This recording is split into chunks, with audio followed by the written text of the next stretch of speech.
Bugun biz dengiz tubining eng sirli vahimali mavjudotlaridan biri qiyomat balig'i haqida gaplashamiz.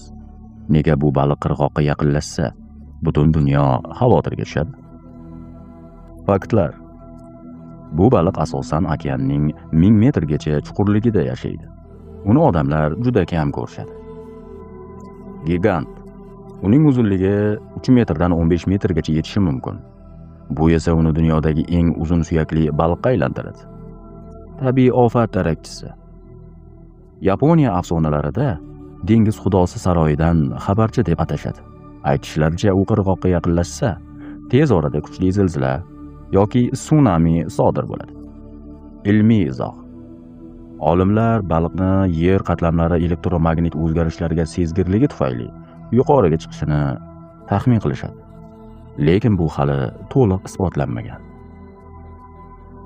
Aslida bu kabi maxluqning borligi Alloh taoloning cheksiz qudrati va yaratilishining bir belgisidir. Okeanlar hali to'liq o'rganilmagan. U yerda biz bilmagan qancha mo'jizalar yashirin. Islom dinida qiyomat aniq alomatlari keltirilgan. Masalan, Dajjolning chiqishi, quyoshning botishidan chiqishigacha.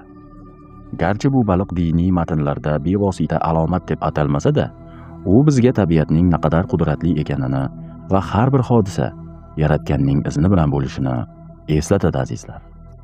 Har biringizni kasb-koringizga baraka bersin. Sog', salomat bo'linglar.